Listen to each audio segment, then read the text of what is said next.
It's a Friday fun day, and what's more fun than stealing schools from another conference? Screw the Big 12, the Big 16. We're going to be the Big 82 by the end of it. We're going to get into all of that right now on another edition of PHNX Sun Devils.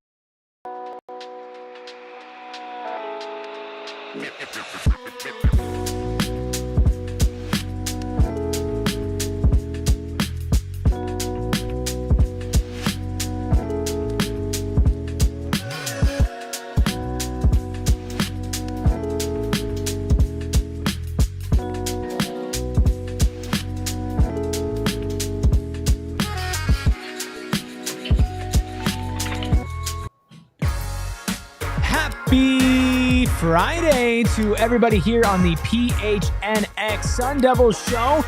Of course, coming to you live from Studio K and presented by Circle K. Head to any Circle K Arizona location where you can get any size Polar Pop or Froster for just 79 cents or 69 cents. Nice if you are a part of that inner circle that is now through September 3rd. So time is ticking on that, and time's been ticking on this week. It is a Friday, and not once, not twice, but thrice.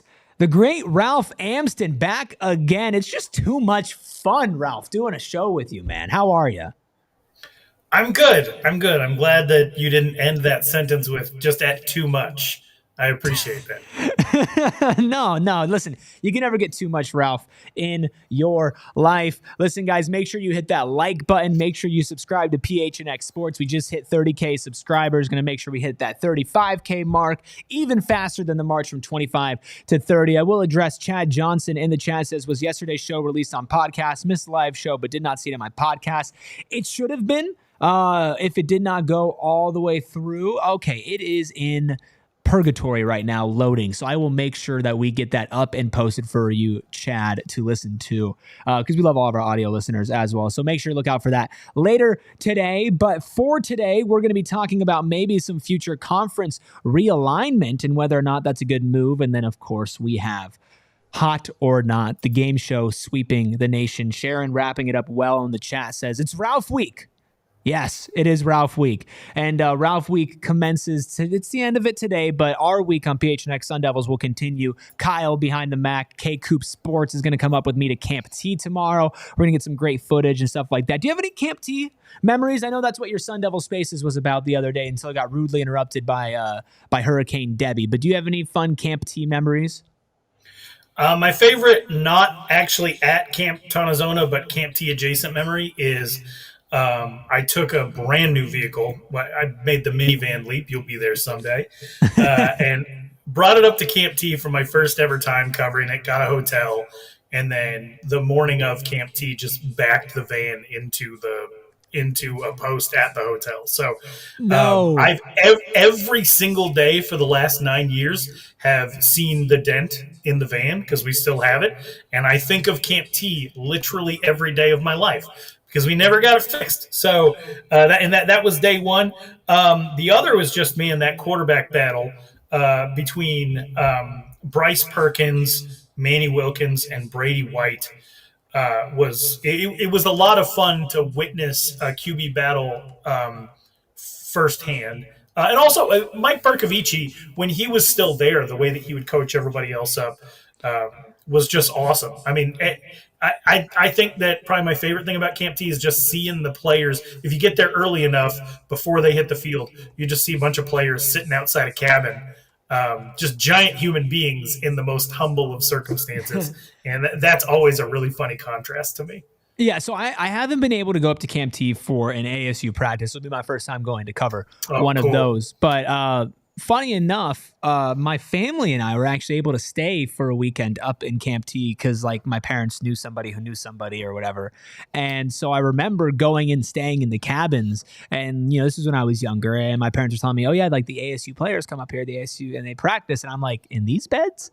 They lay in these beds. They fit, you know, and it's a beautiful place. So a really wonderful like little campus up there, and I'm really excited to get to go up there and see everything this is all about. I'm very happy that this is returning under Kenny Dillingham's staff, and I think it goes to show that he cares about the traditions and he cares about the school. But you've heard that all before, and something else that everybody might have heard before is Florida State and Clemson, not happy at all with the state of the ACC and are looking to leave. But we got this tweet from the Greg Swaim show earlier today. I'm going to read all of it for a little bit. It says, as we've been talking about for the last year, the ACC as a power conference is on its deathbed, as FSU and Clemson will eventually leave, but they're not even close to the only ones. Don't think for a minute that what they witnessed a year ago with the meltdown of the Pac-12 doesn't expedite the situation somewhat, and there are some similarities. As others have recently reported, there are quite a few ACC schools who realize the situation could change quickly,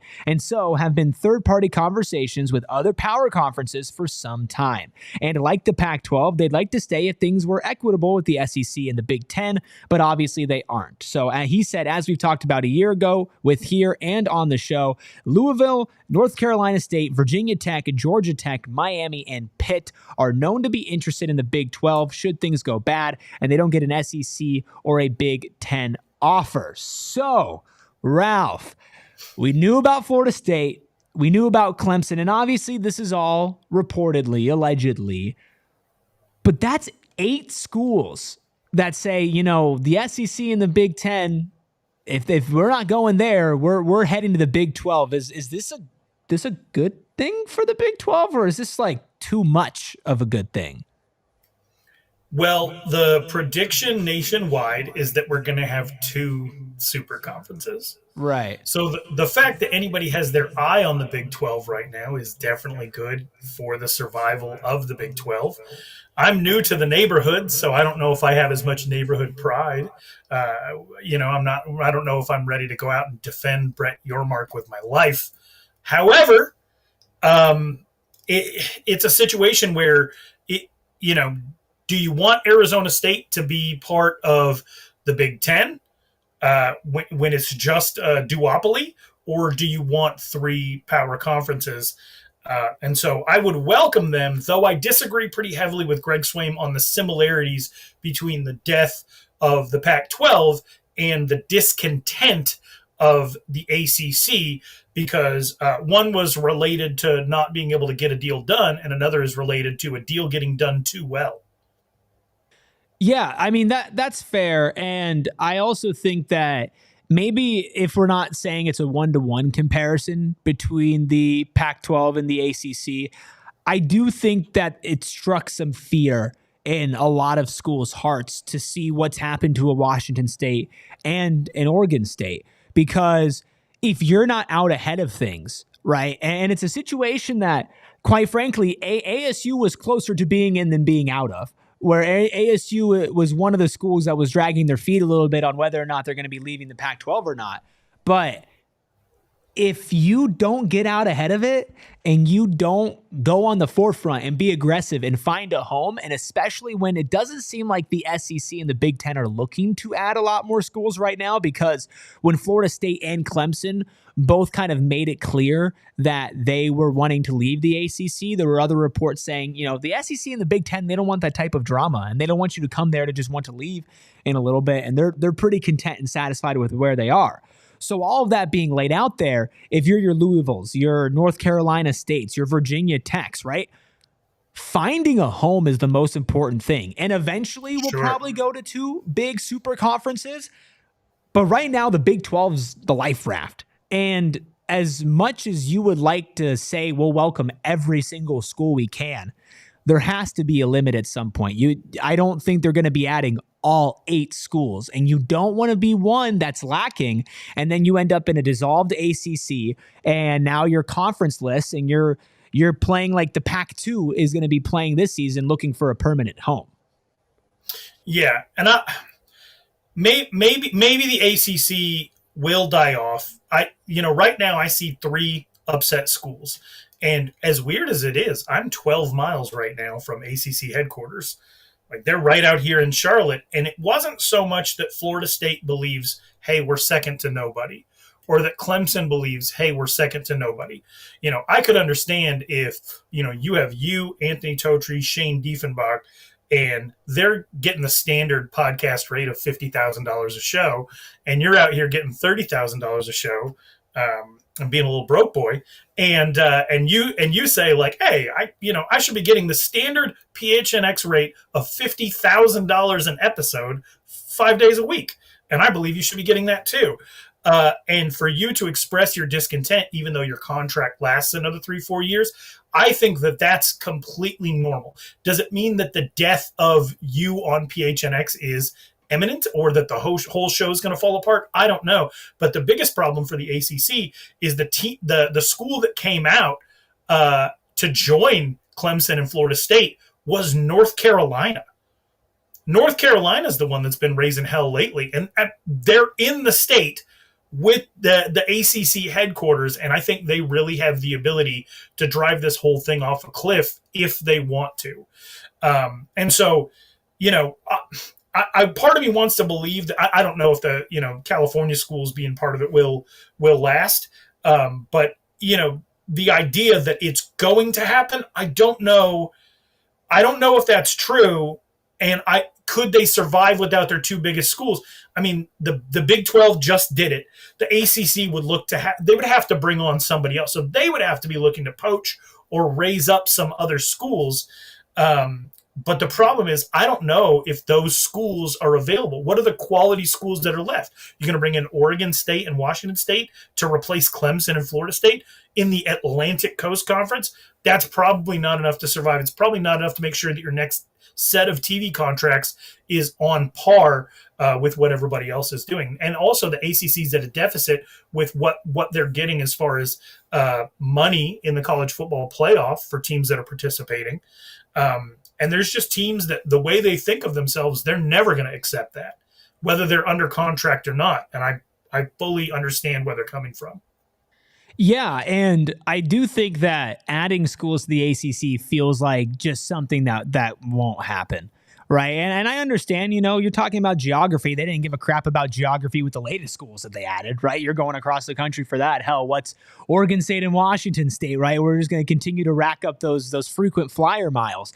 But I think William Jasper makes a good point in the chat. Says UNC and Duke will determine if the conference stays together more than FSU and Clemson. And I understand that, especially from a basketball perspective. But at the end of the day, football is the main driver of money here. And unfortunately, what all of this boils down to is money. Right. And first of all, I would love for you to be the one in charge of our daily podcasting rates. I don't know where you got that number from, but that would be very nice. You're not getting the 50K standard rate per podcast? Brother, I wish. That is what we're giving you, though, the standard guest appearance rate as well. I appreciate it. And thanks for doing it under the table. I hope nobody from the IRS is watching this. No. Come on, man. They're not watching this, right? But if they are watching this, the IRS, I'd hope you hit that like button and make sure that you subscribe to catch all of our potential fraud out here. Yeah, listen, this is one of those situations that feels like we're going to continue to get reports from these. And I'm not saying this report is inherently false or that they're not onto something. I think at the end of the day, you are going to see teams leave the ACC and they're going to go to another conference. It's just whether or not it's going to be this mass exodus of 8 teams. And if the Big 12 is going to add 8 more teams, then you get to 24. And I think William Jasper also said in the chat, which says the Big 12's conference, which is 2 12 division teams, that's probably what you're going to be looking at if you add 8 other schools. But then you're looking at divisions within conferences, but a lot of teams, you're basically just redoing conferences. It's messy. It's definitely really messy. And it's one of those things where it's like the Pac-12 and the end of the Pac-12, it was talk, it was speculation. And then it was like you blinked and then it was over. It was just like, okay, we went from, is this going to happen? Is this going to happen? And then the first domino falls. And then 2 months later, the Conference of Champions is now dead. Right. And that's what's going to happen with the ACC. You're going to get little bits of breadcrumbs out there, thrown out there like you have been this entire offseason. And I don't think it's within this next year, but I would be shocked if by 2026, 2027, you haven't seen some sort of major movement, whether it's a legal ruling, since there are lawsuits and whatnot going on surrounding this as well, or just an announcement of intent to leave, or even announcement of intent to stay. Maybe they pull it all together. But I I don't know if that's going to happen. And we're going to dive a little bit more into what this would mean for the Big 12 as a conference as a whole. And if you think that this is the right thing to do, but let me tell you the right thing to do if you're trying to have fun here in the Valley. And we are welcoming back our friends over at Gila River Resorts and Casinos, because quite frankly, nobody in the Valley does it better. Not one bit. There's a reason why we have so many watch parties, so many PHNX events out there at different Gila River Resorts and Casinos. Wild Horse Pass is one that we are at all the time. We do Suns watch parties. We did the Cardinals draft watch party. We're going to do Cardinals game watch parties.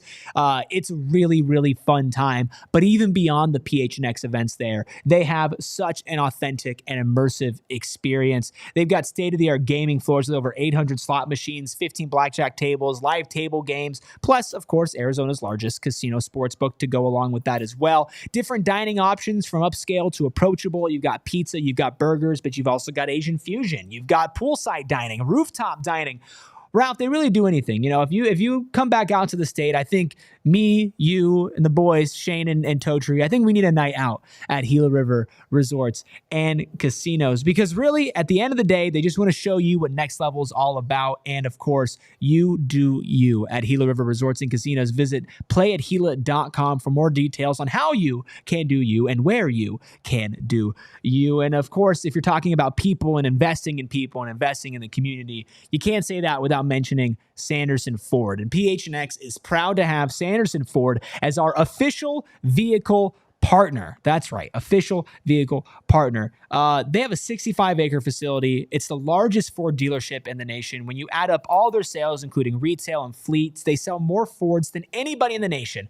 Not just the Valley, not just all of Arizona, not just the West Coast, not just this side of the Mississippi. No, the entire nation. They're also America's most awarded Ford dealership for customer satisfaction, and they didn't sell out to do so. They are a third-generation, family-owned business, and of course, if you are a fan of sports in the state of Arizona, you have seen the name Sanderson Ford out there. And right now, they are doing a push for the playoffs with payoffs like deals on a 24 Ford Bronco Sport. Big Bend just ranked the highest in quality in its segment by J.D. Power. Plus, they have 0% financing for 36 months with no payments for 90 days on a Ford F-150, Escape, Edge, Explorer, and Expedition. Their summer sales event is here, and they're teaming up with the boys of summer for a final playoff payoff sale. Purchase or lease any new Ford and get 4 tickets for your family to see the D-backs push for the playoffs, and boy, are they pushing. Also, you can get 0% for 36 months OAC from Ford Credit. You can see your dealer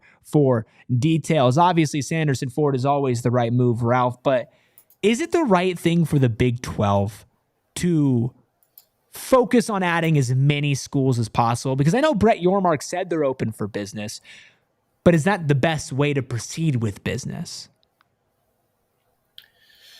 It really depends. And the interesting thing about the ACC, with the Pac-12, the networks, I think, helped break up the conference. We certainly left the door open with our leadership.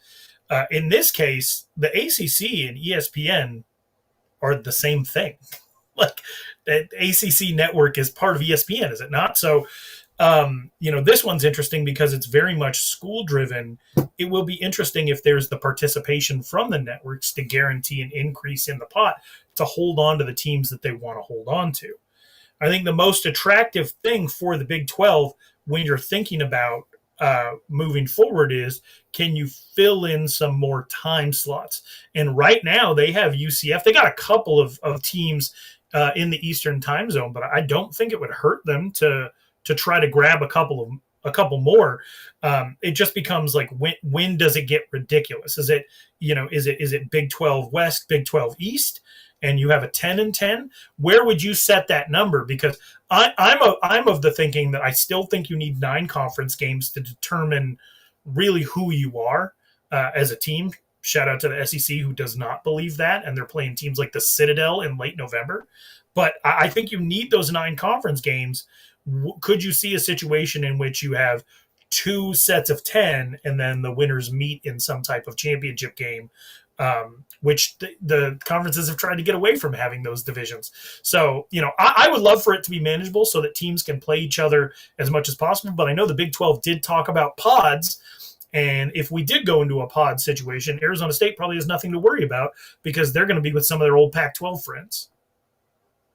Yeah, and I do wonder though, it's like at what point are you doing too much to do the same thing, right? And you're talking about two different conferences or two different divisions within the conference. You're not going to probably have a ton of crossover between that besides the champions. And it almost feels like you're at the point right now, and I'm like trying to sort through this in my brain at the same time and figure out like what would be best. Would it be better to just add two schools, just maybe a Florida State and a Clemson? Would it be better to add four schools, Florida State, Clemson, Duke, North Carolina? I think that would be a dream lineup.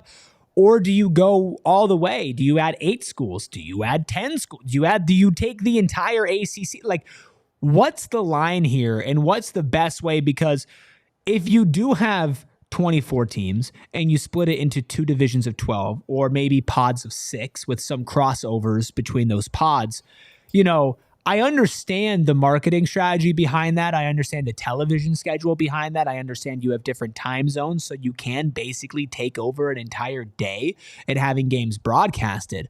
But are you benefiting the brand of the Big 12? And are you benefiting those individual schools? Because depending on how much money the ACC brings over, which part of the reason why, schools are looking to leave the ACC is the money situation. Adding all of these schools to the Big 12, well, yes, it'll increase revenue and it will increase their TV contract. Are you splitting up the pie too many different ways to where you're setting yourself up to get picked apart 5 years after that when we do go to just the SEC and the Big 10, because now all the schools in the Big 12 don't feel like they get their share of the pie. They don't get their money allotted that they should be getting. And now they want to go to the SEC. And then by trying to grow and trying to be progressive and stay ahead of the curve, you've actually ended up digging your own grave. And I'm not saying that's for sure what's going to happen, but I don't think that that's something that could completely be dismissed of going too far in this direction to where now you're spread too thin to address the problem that all these schools had and why they left their original conferences. You put it as well as it can be put. I think anything more than 16 is ridiculous. I think anything more than 20 isn't really a conference. You're going to have schools that you don't see for 2-3 years at a time at all. We're already kind of in that situation. When does ASU go to Morgantown? 2027. So, we're already in a situation where you're not seeing every single one of these teams or cities every single season. And I don't love that. I think that if you're in a conference, the idea that you get to play everybody, that's what I was raised on. That's what you were raised on. At the same time, if it's going to happen, I would love some say in who they bring over. And I would start with probably trying to steal back the Bay Area and then try to steal 2 Eastern time zone schools. Now it's just which 2 Eastern time zone schools would be the best fit and add the most to the conference without taking away Arizona State's current advantage that they have in proximity to California 4-star recruits. Because one thing you have to understand is the Big 12, I think they went, if you throw out Texas and Oklahoma over the last 10 years, the number of 5-star recruits that have committed to Big 12 schools out of high school, extreme minimum. I'm probably counted on 2 hands over a 10-year period, which is why the Big 12 was a second-tier conference, and it's why the Pac-12 has been so frustrating because they have access to those kind of guys.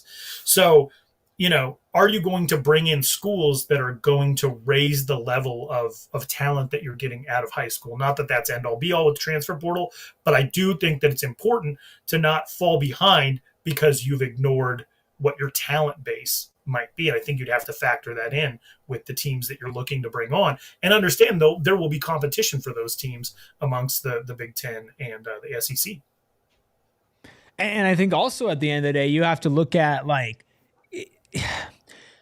is your end goal to have the Big 12 survive along with the SEC and the Big 10 and have 3 big power conferences? Or is your end goal to collect all of the schools in the in-between, make as much money as possible, and then just merge, right? And have some sort of big acquisition deal to where it's like, okay, well, we're just going to end up doing, the West and the East.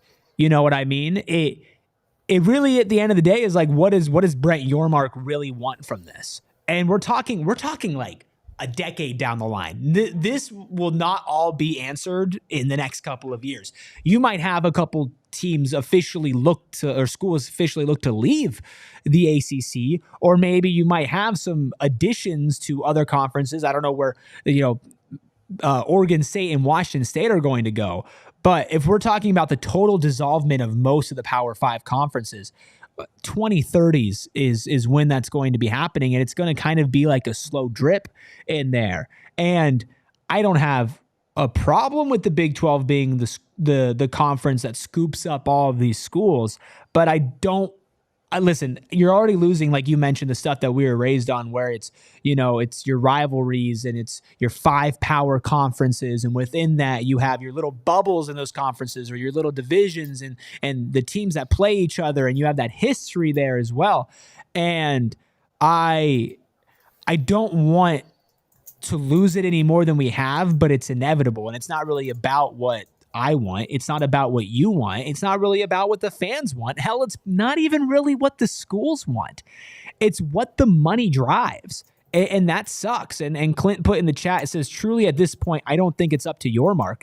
It's ESPN, because the broadcasting rights and the broadcasting deals are the reasons why so much of this is even happening in the first place. It's the main reason why the Pac-12 is completely dead, because they couldn't get their TV rights deal and they rested on their laurels. And it's a borderline terrifying thing to think about, like, where do you go from here? What do the next 5 years look like? Because that breath of relief is like ASU just joined the Big 12. Well, the Big 12 is not going to look the same in 3 to 4 years. And it sure as hell is not going to look the same in 10 years. And are you going to just be losing all of the regionalism, all of the kind of uniqueness that goes within the different pockets of college sports? And so, it's probably inevitable, but I'm hoping that whatever actions Yormak and the Big 12 do, they don't accelerate it. Like, I want to push it off for as long as possible. Not because the football will be bad, but I just think you're going to lose different parts of it that are good.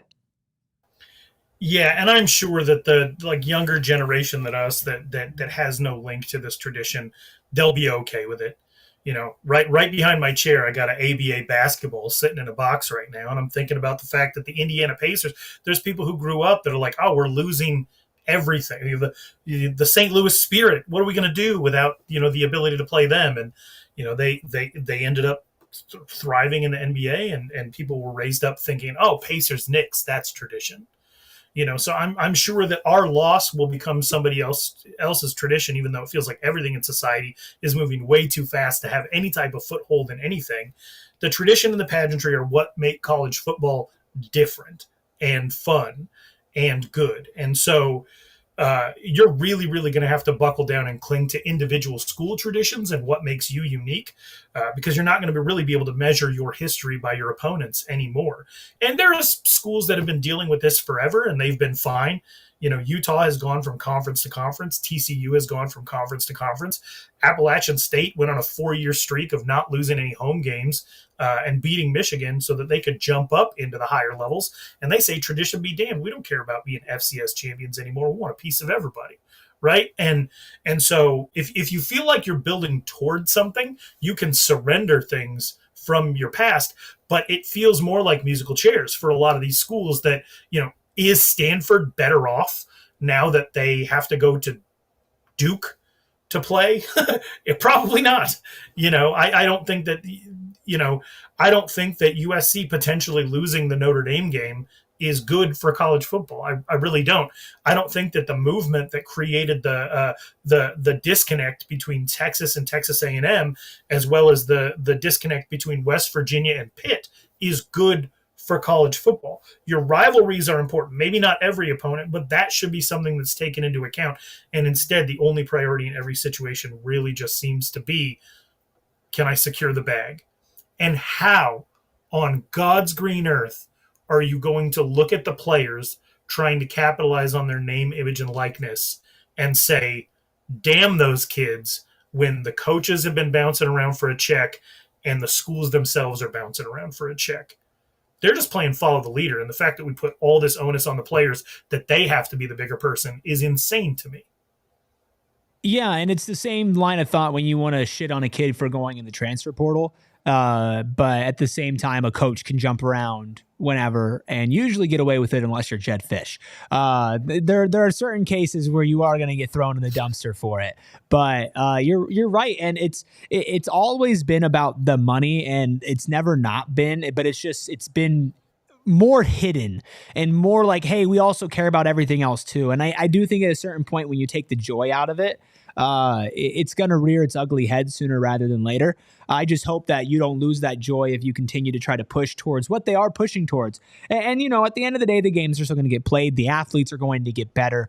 Individual traditions, like you said, will be relied upon more. And it might be one of those things by 2045, 2050, if the world is even still around at that point, that you look back on and you're like, wow, that felt like a lot of a bigger deal in the moment. But then you got through that weird, like kind of 20-year period where everything was shifting, and now we're where we are now, and it feels the same, and it's got that same feeling restored, and your kids love it, and now their kids are like, you know what I mean? Like it could be one of those, like you said, you're looking at it as doomsday now because it's changed, and then 30 years from now, everything could be okay. But listen, if you don't like to get ahead of things, if you like to maybe say, you know what, I'm going to wait and see, just like you might wait and see what happens in the college sports landscape, our friends at Game Time are the right ticket platform for you. Because listen, I'm looking at getting my lovely wife some tickets for her birthday coming up in September.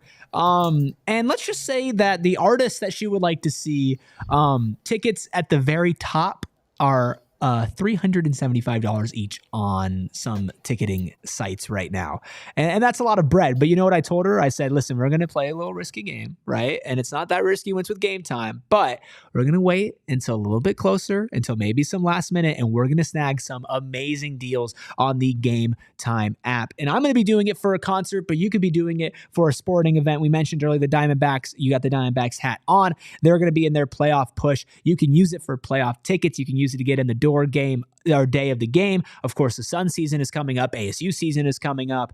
There's a lot that's going to be going on for the end of this year, and you're going to want to be there. You're going to want to see it, and you're going to want to do it with our friends at Game Time. They have so many different protections for you when you actually buy tickets, not only with the last-minute deals, the all-in prices, the views from your seat, and their lowest price guarantee. They also have insurance and deals based off of job loss, based off of cancellation of event. Like, they truly have you covered, and they care about the people, and they care about getting you the best deal and getting you in that seat. And above all that, if you still have not used Game Time yet, you can take the guesswork out and you can download the Game Time app, create an account, and use code PHNX for $20 off your first purchase. Some terms do apply, but again, create an account, redeem code PHNX for $20 off. Download Game Time today. Last minute tickets, lowest prices guaranteed. And we love going to events. We love going to shows, stand-up comedy, music, sporting events, but sometimes you just need to get away.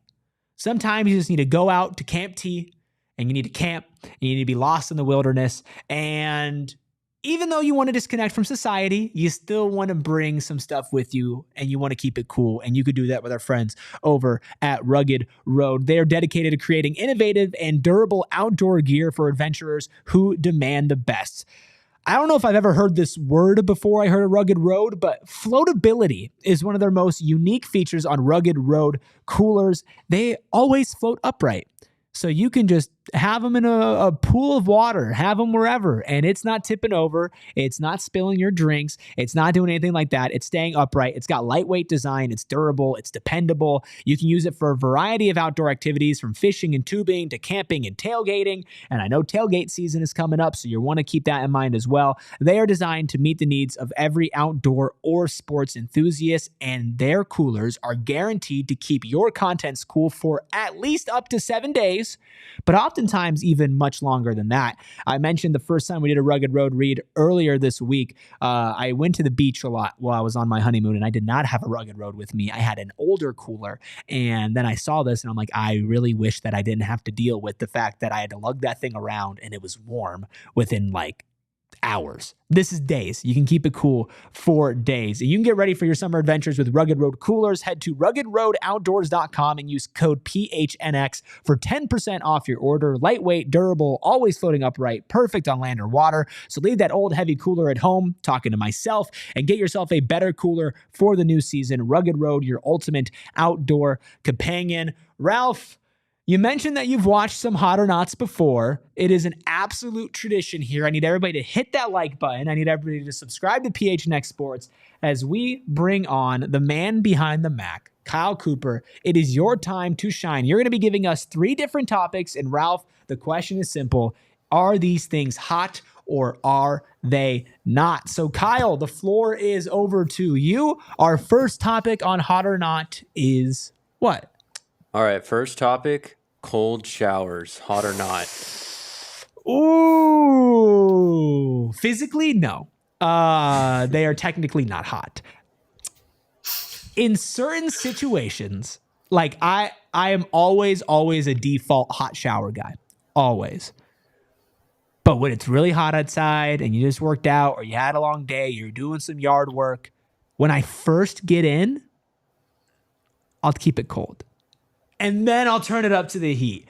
Or if you are just like, sometimes if you're like, oh my gosh, I'm so anxious, you just need to like kind of ground yourself a little bit. A cold shower helps. So I'm going to say hot. Ralph, what say you? Super hot, super hot. One thing that I love to do, and this is going to sound wasteful, but I'm on a well, so we're okay, is I'll crank the heat up. I'll stay out of the shower. I'll let the bathroom completely like heat up like a sauna, and then I'll crank it all the way to cold and I'll get in. And it's kind of like a best of both. Some days out here are just humid enough just to get in a cold shower. But not to go all Joe Rogan on everybody, but one of the coolest things you can do is get in cold water to start the day, because it's hard, not like physically hard, but mentally hard.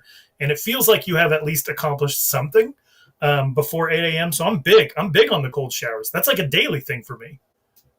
Well, there you go. Maybe I got to start adopting that daily. And Sharon says, can you even take a cold shower in Phoenix in the summer? I will say No. it is hard. Like, and you can crank that baby all the way up on hot and it'll stay hot the entire time. But if you keep it on cold and you keep it running long enough, it's going to eventually get warm again. So the last thing I would always do before I go to bed, the 30 years living in Arizona, I put a bowl of ice next to the sink. And then when I wake up in the morning, the water's still pretty cold, and I would wash my face with that. Because no, there is no cold water. You know what? You're just giving me all sorts of little tips and tricks right now. I like that, Ralph. All right, Kyle, we are both in agreement. Cold showers are hot, which is quite the sentence. What is topic number 2?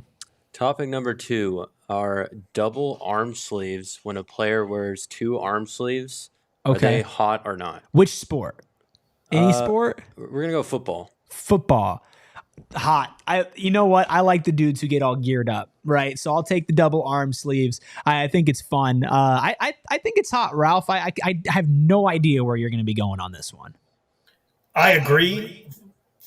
Like fashion-wise, fantastic. But there is nothing more intimidating than somebody who spent an entire off season going ham in the weight room, and then they walk out with no barrier between them and their skin just to show you what they've done, especially when it's cold out. I think that's, you watch some of those Packers players in the playoffs, like if they make it, get into a situation where they're out there in no sleeves, and that psychs you. I feel like that really psychs you out as an opponent. So I will say, I'll say not overall. You know what? I think both are hot. I think it's hot to accessorize. Okay. I think that 2 things can be true at the same time. But you are right. Especially in football, just somebody coming out and they're bare bones, like, especially when it's cold outside. Yeah, it strikes the fear of God in you a little bit. Yeah, you don't want to go up against that person, especially if, like you said, they've been putting in that work in the weight room. William Jasper says symmetry is important. 2 sleeves or no sleeves. I don't know if I'm just like I'm just not a big stickler with this. I think any level of it is fine. right? And I think it fits certain people's aesthetic, right? Some people should have none. Some people should have the one. Some people should have the two. Live it up. Live it up. It's all hot, okay? It's all hot over here. All right. So you were going to say not hot. I'm going to say hot. Kyle, we're split on this one. Can we get back together on topic number 3? Topic number 3, are long socks hot or not? Oh, I define long. Like goes up about halfway. Goes up halfway? Yeah. Ooh, again, dependent on the outfit. I am a fan of longer socks, but I think if you're hitting your calf muscle, I think that's too long. I would say calf muscle is not hot unless it's cold outside and you're wearing pants and you're trying to like cover up more. But if you're wearing shorts and the socks go above the calf like 1970s NBA players, I would say not hot. High socks are back, unfortunately. I was making fun of my kids for the calf socks and or higher, and they told me that ankle socks are washed. I didn't realize this. I am officially past my prime. So they go with the no shows, or they go all the way up with stripes. And I'm definitely not going to take fashion advice from kids who wear sweat shorts to school with Crocs. But apparently the high socks are back in. So for the spirit of the age, I got to roll with my kids. We'll call it hot. You know, I've been told that no-show socks are not in anymore. I've been told a lot of things. I end up in a very medium space when it comes to my socks. You know, I'll have some longer ones, but I'll keep them scrunched up a little bit on the edge. So I will go with. I'm going to say not. Yeah, I'm going to say not hot, and you're saying hot. So we can't. You know, we're ending the week broken, Ralph. We're ending the week on opposite sides of the spectrum. Okay, I don't know how we can do this. But no, I truly appreciate you holding it down the fort this week. And then also while I was gone as well. Of course, if you are not following Ralph, you need to do that right now at Ralph Amsden on social media. He will host your Sun Devil Spaces. He's a great voice in the community. And he's somebody that if you're listening right now, you probably do know who he is. But if you do not, make sure you go and you follow him. Is there anything else, Ralph, that you would like to plug to end this Friday? Yeah, man, we lost a huge ASU fan last night. So shout out to Coach Lou Ramirez. We'll carry on for you, buddy. Shout out. I remember I saw you tweeting about that earlier today. So if you're unaware of that situation, again, go to at Ralph Amsden, get caught up on the situation and everything like that as well. You can follow the show at PHNX_Sun Devils. You can follow Kyle behind the Mac at KCoop Sports. And if you want to follow me, oh wait, no, stop. I have to address something. You cheater. You absolute cheater. You absolute cheater. Okay. I was winning our snake draft and you quote tweeted again and you played the pity fool. You're like, oh no, ASU fans aren't voting for Sparky. And then all of a sudden it went from like a 60-40 win for me. It's like 80-20 now, you. So how dare you, Ralph? Hey, okay, I did that, but I also have like 22 Twitter accounts and I only voted once. So I didn't cheat as bad as I could have. You know, I appreciate that. I appreciate your honesty in there. And you know what? I'm used to fighting an uphill battle considering that Shane sends the polls into all of his massive group chats that he has. He's like, what? They could vote for anybody. But somehow every time he sends it, all of his votes go up. So it's okay. I appreciate that. You did. You won fair and square. I'll lose a little sleep over it, but not too much. Okay. I'll promise you that. You can follow me at ERIKRUBY. Me and Kyle are going to be heading up to Camp T scrimmage tomorrow. We're waking up bright and early. We're going to get videos from the practice. We're going to try to put together something cool. And I'm going to record a little bit, 20 to 30 minutes post practice. And we're going to have that air with a little bit more on Monday. So something that you guys can look forward to through your weekend. Everybody have a safe, a fun weekend. Like this video, subscribe to PHNX Sports. And until I see you guys on social media tomorrow and back on the show on Monday, 2 things. Go Devils and peace. We all silly like the mayor.